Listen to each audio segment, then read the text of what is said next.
harka fuunee akkam jirtu kun agriculture grade 11 unit 2 waliin ilaalaa jirra. Yeroo darbee paartii 2 irratti waa'ee hayit yookaan qamadii waliin ilaallee turre. Har'a waliin kan ilaallu barlii kan jedhu yookaan garbuu waliin ilaalla. Garbuun kuni believed to have originated in Middle East, giddugaleessa bahaatti argame jedhameeti kan inni amanamu. Growth requirement guddina isaatiif wantoonni isa barbaachisan similar to hayit kan qamadiitiin wal fakkaata. Grows at altitudes of 2200 up to 3000 fageenya yookaan ol ka'iinsa sirrii irra galaanaa irraa qabuun 2200 hanga ol ka'iinsa 3000 meetira irratti ol fagaatee oomishamuu danda'a. Prefers well drained loam soil, biyyee gogiinsa xiqqoo of keessaa qabuu fi biyyee loom kan ta'e gosoota biyyee jiran keessaa biyyee loomidha kan inni filatu yookaan prefer guddina isaatiif mijataa ta'a jechuudha. Land preparation, lafa isaa yeroo qopheessinu cereal cropping baay'een isaanii akkuma ilaalle boqqolloo, qamadii fi barlii yookaan garbuun kuni 2 or 3 times before planting, osoo hin dhaabamin dura yeroo 2 yookaan yeroo 3 qonneetii yookaan lafa isaa qopheessineeti jechuudha kan nuti facaafnu. Planting, yeroo dhaabnu akkamitti dhaabuu dandeenya yookaan haala akkamiin dhaabuu dandeenya kan jedhuuf both broadcast in the row planting areas, bittinneessinee fi bo'oodhaan facaasuu fayyadamuu dandeenya. With 25 cm spacing, gidduu lama bo'oo isaa 25 cm fi irratti facaasuu dandeenya jechuudha. Seeds are planted at a depth of about 5 cm. Bo'oo isaa yeroo qonnu sanyii isaa kana gadi fageenya seentimeetira 5 irratti gadi fageessinee biyyee keessa kan nuti dhaabnu ta'a jechuudha. Sababni isaas ilbiisota yookaan simbirroolee adda addaatiin carraa funaanamuu qaba waan ta'eefidha. Fertilization, fayyadamiinsa xaa'oo irratti typically 60 kg of nitrogen and 26 kg of phosphorus per hectare. Hektaara tokkoof isaan kana fayyadamna jechuudha. For food barley, yeroo kana kan nuti fayyadamnu food barley nyaataaf yoo fayyadamna ta'e garbuu kana kiloogiraama 60 nitrogenii fi kiloogiraama 26 phosphorusii fayyadamna jechuudha. Lower nitrogen for melting barley, yeroo immoo dhugaatii alkoolii adda addaa qopheessuudhaaf oomishamnu nitrogenii isaa ni xiqqeessina jechuudha. Sababni isaas nitrogen kan affect melting, biqila isaa kana irratti dhiibbaa ni qabaata waan ta'eef nitrogenii ni hir'ifna jechuudha. Weed and disease management, aramaa fi dhukkuboota isaa akkamitti to'achuu akka dandeenyu similar to hayit, asirrattis kan qamadiitiin wal fakkaata jechuudha. With manual weeding and resistance varieties, harkaan haramuu dandeenya yookaan keemikaala fayyadamuu dandeenya jechuudha. Major pests include pestii yookaan insektoonni kana miidhuu danda'an garbuu kana include armyworm, grasshopper and barley shoot fly kan jedhaman pestii common ta'anidha jechuudha garbuu kana miidhuudhaaf. Harvesting, haamuu yookaan callaa sana sassaabu. Moisture in 3 to 4 months. Matures yookaan ni bilchaata yookaan ni ga'a jechuudha. In 3 to 4 months, ji'a 3 yookaan ji'a 4ttidha kan inni bilchaatu.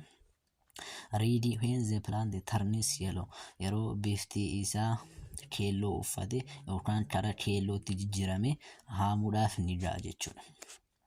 Average yield is 90 quintals per hectare, kuntaala 19 hektaara tokko irraa argachuu dandeenya. Nutritionally rich in carbohydrate, nutritioniin kuni akkuma sila ilaallee jirru callaa yookaan nyaatota albuudota qaama namaatiif barbaachisan of keessaa qabaniin nutritionally jenna. Nutritionally rich in carbohydrates, protein, fats and fibers, isaanan kana of keessaa qabaa jechuudha garbuun. Inni kan biraa inni dhuma 2.1.5 sorghum kan jedhu kuni cereal crop isa dhumaa yookaan isa shanaffaadha jechuudha. originated in Africa. Biyya Afrikaattiidha kan inni argame. Growth requirements guddina isaatiif wantoota inni barbaachisan yookaan haala akkamii keessatti akka inni guddatu. Grows at altitudes 500 to 1500 meters. Altitude yookaan ol ka'iinsa 500 hanga 1500 irratti ol ka'ee yookaan sirrii irra galaanaa irraa ol fagaatee oomishamuu danda'a jechuudha. Suitable for well drain. Suitable yookaan for well drain. Gogiinsa irratti oomishamuu danda'a yookaan suitable miidhuu hin danda'u for well drain. Jiidhinsa baay'ee kan barbaadu miti. Fertile clay soil in the drier parts of the country. Biyyee gabbataa fi drier parts of the country jiidhinsa kan of keessaa baay'ee kan of keessaa hin qabne biyyattii keessatti bakka akkasii irratti baay'inaan kan oomishamudha. Akkuma beektanu misirgaan kuni camel desert jedhamee beekama yookaan callaa gaala gammoojjii jedhamuun beekama. Sababni isaa gaalli amala isaa keessatti gammoojjiilee keessatti baay'inaan kan jiraatudha. Dandeettii gogiinsa dandamachuu fi jiidhinsa baay'ee kan hin barbaanne kan ta'eef camel desert jedhamee beekama jechuudha. Sorghumii yookaan mishingan. Land preparation. Lafa isaa haala kamiin akka qopheessinu. Soil is cultivated 2 to 3 times before planting. Osoo hin dhaabin dura yeroo 2 yookaan yeroo 3 cereal cropping hundumti isaanii xaafii irraa kan hafe hundumti isaanii yeroo 2 yookaan yeroo 3 qonneetidha kan nuti facaafnu jechuudha. Planting. Both broadcast and row planting are used. Mittinneessinee fi bo'uudhaan facaasuu dandeenya. With 0.51 meter spacing. Jiddu lamaan bo'oo sana meetira walakkaa jechuudha. Seentimeetira 51 spacing between rows and 40 centimeter between plants. Jidduu biqilaa immoo seentimeetira 40 walirraa fageessine jechuudha. Common planting time is March to May. March fi May irratti facaasuu dandeenya. Fertilization. Xaa'oo fayyadamiinsa xaa'oo. Typically 32 kg of nitrogen and 10 kg of phosphorus per hectare. Hektaara tokkoof amma kana fayyadamna jechuudha. Based on soil fertility. Weed and disease management. Aramaa dhukkuboota garaa adda addaa fi akkamitti to'achuu akka dandeenyu kan ilaallu ta'a. Major weed is striga. Major weed is irra baay'inaan kan misingaa kana aramaa beekamaa ta'e striga kan jedhamudha. Manual weeding harkaan haramuu fi crop rotation. Crop rotation bakka facaafnu sana jijjiiruu in the resistant varieties are used. Kunuunsaaf kana fayyadamna jechuudha. Affected by insect pests and the fungal disease like isman.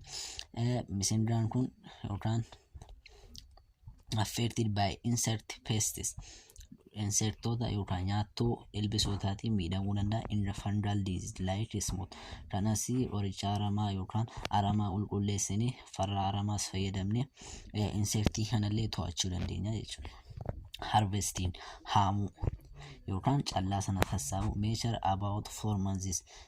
Ji'a 4tti kan bilchaatu ta'a. Ready when grain started to dry.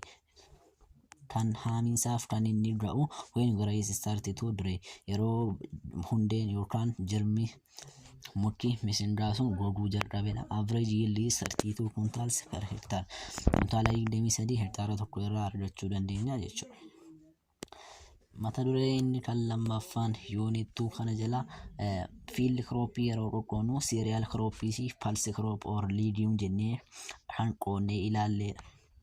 Ta'uu isaanii yaadattu asirratti cereal croppii gosoota isaanii 5 ilaallee turre. Isaanis xeef, wheat, barley, sorghum, maize kana tokko tokkoon isaaniitiin ilaalleerra. Amma kan waliin ilaallu isa lammaffaa san ta'e pulse crop production and management. Pulse crop jechuun kun pulses are legume seeds grown mainly for their edible seed. Pulses kan jedhu kana definition isaa baruuf rakkatina. Pulses jechuun biqiloota yookaan sanyiin isaanii borsaa yookaan firiin isaanii kotliidhaan lamee ta'e qola yookaan akka borsaa kan keessa ta'an kan qabanidha. Seeds are grown mainly for their edible seed. Sanyiin isaanii yookaan firiin isaanii nyaata namaatiif kan fayyadamudha. Consumed as dry seed or immature pods. Consumed as nyaataaf kan dry seed sanyii kana goskine yookaan immature pods yeroo dhuma inni bilchaatu jiidhinsa osoo inni qabuus fayyadamuu dandeenya jechuudha.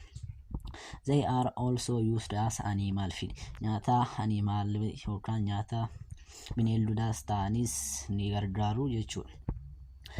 Baay'ee isaanii pulse crop kana yeroo nyaannu ilaallu nyaata toodhaafiidha. Baay'ee isaanii kan nuti itti fayyadamnu fakkeenyaaf baaqelaa, ataraa fi danqalee kan jennudha. Isaanis tokko tokkoon kan ilaallu ta'a. Characteristics amala akkamii akka qabu pulse crop kun yoo ilaalle pulses are dicot. Kotliidhaan lamee yookaan firiin isaanii cimdii lama kan ta'edha. With two cotyledons. Dicot jechuun two cotyledon jechuudha. They assist with nitrogen fixation. Nitrogen fixation baay'eedhaaf baay'ee gargaaru. Improving soil fertility for subsequent crops. Nitrogenii qilleensa keessa jiru karaa baala isaanii fuuchuudhaan hundee isaaniitiin biyyee keessatti gadi kennuudhaan nitroogeniin kun immoo gabbina biyyeetiif baay'ee kan gargaarudha. Kanaaf pulse crop kun baay'ee kan nu gargaaranidha. Pulse crop kana yeroo fayyadamnu xaa'oo nu barbaachisu sababni isaanuu gabbina biyyeetiif faayidaa guddaa qabu waan ta'eef. Often used in crop rotation in the mixed cropping with cereals. Kana pulse crop kana haala salphaan fayyadamuu dandeenya. Sababni isaa crop rotation in the mixed cropping. Crop rotation bakka wal jijjiirree facaasuu dandeenya. Fi mixed cropping with cereal. Cereals jiran wajjin mixed goonee yookaan bo'oo tokko irratti wal faana dhaabnee fayyadamuu dandeenya jechuudha. Cultivation in Ethiopia. Generally minimal soil cultivation and poor weed control. Cultivation qotamiinsa yookaan qonna Itoophiyaa keessatti haala kamiin akka qotamanu generally minimal soil cultivation and poor weed control leading to low yield. Kana Itoophiyaa keessatti baay'inaan kan qotamu poor weed control xiqqaadha jechuudha. Weed aramaa to'achuudhaa fi wantoonni isaan barbaachisan xiqqaadha. Leading to low yield callaas kan isaan argamsiisanii xiqqaadha jechuudha. Major pulse crops include faba bean, field pea and haricot bean. Faba bean jechuun baaqelaa, ataraa fi danqalee jechuudha. Isaan kana tokko tokkoon isaaniitiin fudhannee haalalla. Faba bean yookaan baaqelaan kun believed to have originated in the Mediterranean region. Naannoo Mediterraneantti argame. Grows well at altitude 1,800 to 3,000 meters. 1,800 hanga 3,000 irratti oomishamuu danda'a jechuudha. Sirrii irra galaana irraa ol fagaate. Prefers well drained clay soil. Biyyee godinsa qabu irratti yookaan jiidhinsa baay'ee of keessaa hin qabne irratti oomishamuu danda'a.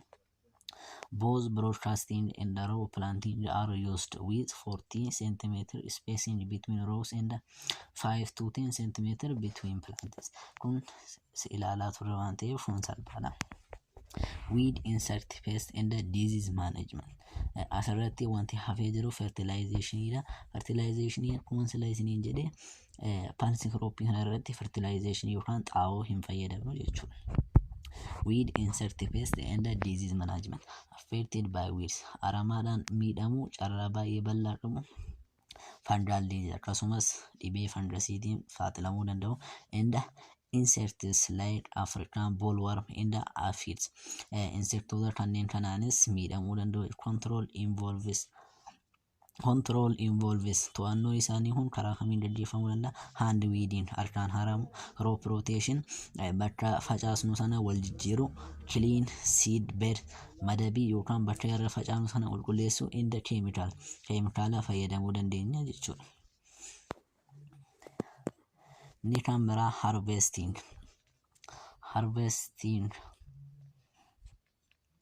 yookaan haamuu yookaan callaa isaa sassaabuu jechuudha. Ready when leaves fall off and the pods turn from green to black. Kan inni haamuudhaaf ta'u when leaves fall off yeroo baalli isaanii kukkufe yookaan irraa gadi caccite, and the pods turn from green to black bifti isaanii yookaan kalariin isaanii green to black magariisa irraa gara gurraachaatti yeroo jijjiirame haamuudhaaf ni ga'u jechuudha. Average yield is 90 kuntaalс per hektaar, kuntaala 19 hektaara tokko irraa argachuu dandeenya jechuudha. Inni lammaffaan immoo palsi kirooppii keessa field pea yookaan ataraa kan nuti jennudha.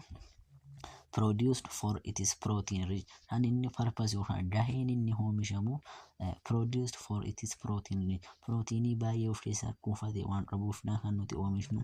Edible seeds and as animal feed, firiin isaa ni nyaatama. And as animal feed, nyaata beelladootaaf illee ni gargaara jechuudha. Often grown in rotation with cereals like teff, wheat and barley.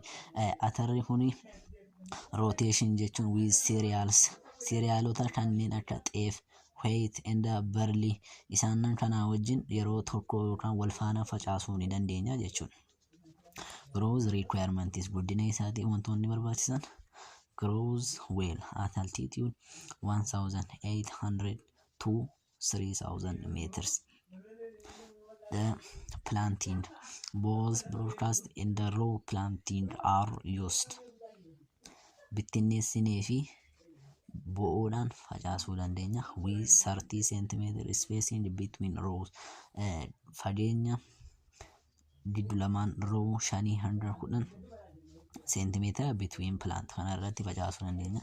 Weed, insect, pest and disease management, aramaa, ilbiisootaa fi dhukkuboota to'achuu kamiin akka dandeenya. Affected by weeds, aramaadhaan baay'ee miidhamuu danda'a. Aphids, African bollworm, inni fungal isaan kanaan miidhamuu danda'a. Control involves manual weeding, harkaan haramuudha. Yeroo biqilaa kamuu yeroo facaafnu aramaan harkaan haramuun isa baay'ee filatamaadha. Fi keemikaala farra aramaas fayyadamuun lamaan isaanii wal faana fayyadamuunis isa baay'ee filatamaa ta'a jechuudha. Crop rotation and chemicals, crop rotationii fi keemikaala fayyadamuudhaan immoo to'achuu dandeenya. Harvesting, haamuu yookaan callaa sana sassaabu. Harvested when pods are mature and seed are hard, kan nuti haamnu when pods are mature yeroo firiin isaanii bilchaate and seeds are hard, sanyiin kun cime hundeen isaanii yookaan baalli isaanii bilchaachuun nu galee seeds are hard, sanyiin sun immoo cime jechuudha. Average yield is 40 quintals per hectare, kuntaala 14 hektaara tokko irraa argachuu dandeenya jechuudha. Haricot beans, inni sadaffaan palsi kirooppii fi inni dhuma haricot beans yookaan danqaalee kan jennudha. Originated in Mexico, naannoo biyya Mexicottidha kan inni argame. Inni spread globally, sana booda addunyaa baay'ee irra faca'eetu argama. Uses, faayidaa isaa yookaan fayyadamiinsa isaa. Produced for edible seeds, firiin isaa yookaan sanyiin isaa ni nyaatama. In the immature pods consumed as vegetable, osoo jiidhinsa qabu akka vegetable kan nuti fayyadamnu. Also used as animal feed, nyaata bineeldotaaf illee ni fayyadamna jechuudha. Growth requirements, grows well in most soil types at altitude, grows well in most soil types, gosoota biyyee baay'ee keessatti oomishamuu danda'a. At altitude 1400 to 2000 meters, often grown as a monocrop or mixed. haala yeroo facaafnu kana monocrop yookaan sanyii isa qofa lafa tokko filannee facaasuu dandeenya or mixing with cereals like maize and sorghum boqqolloo fi mishingaadhaan wal faanallee yookaan wal makneellee facaasuu dandeenya lafa murtaa'e tokko irratti. Rotated with xeef maize and sorghum wal jijjiirree jechuudha xaafii boqqolloo fi mishingaa kanaan. Planting can be sown by broadcasting or in rows with 40 cm spacing between rows and 10 cm between planting. And intercropping yeroo cereals kanneen kaanii wal keessa maknee facaasnu spacing between plants in maintain lamaan fageenyi gidduu isaanii jiru maintain to'atamuu qaba. Weed and insect pest management aramaa nyaattoo ilbiisootaa fi pest management manaajmentii isaan kana aramaa fi insect pest manage akkamitti gochuu akka dandeenyu requires a clean seedbed and manual weeding. Kan inni barbaadu clean seedbed madaba yookaan bakka irra facaafnu qulqulleessuu qabna jalqaba osoo hin facaasin and manual weeding harkaan haramu within 4 weeks torban 4 of planting erga facaafnee torban 4tti aramaa isaa harkaan haramuu qabna jechuudha. Susceptible to storage pests like weevils controlled by drained grains to below 12 moisture in the chemical syrup. To storage pests yeroo kuusnu pest yookaan nyaattoon like weevils akka weevilii akka hin miine karaa kamiin to'achuu akka dandeenyu by drained grains callaa yookaan firii arganne sana gogsuudhaan below 12 moisture jiidhinsa % 12 osoo of keessaa qabu and chemical treatment keemikaalallee callaa sanaan maknee yoo kuusne carraan weeviliidhaan miidhamuu isaanii xiqqaata jechuudha. Harvesting akkamitti haamuu akka dandeenyu measures in 3 to 4 months ji'a 3 hanga ji'a 4tti bilchaata. Ready for harvest ni ga'a for haamuu kanaaf ni ga'a when leaves fall off and pores when leaf yeroo baalli sun fall off gadi kufu in the pores turn yellow in the drain bifti isaa gara magariisaa irraa yellow yookaan keellootti gaafa inni jijjiirame in the drain yeroo baalli isaa goge firiin isaa goguu isaa yeroo beekne haamuudhaaf ni ga'a jechuudha. If used as vegetable yoo vegetabiliidhaaf kan fayyadamnu ta'e pods are harvested when green average yields is 40 quintals per hectare. Harvested when green yeroo magariisa isaa kana yeroo haamne average yield is 40 quintals per hectare taala 14 hektaara tokko irraa argachuu danda'a jechuudha.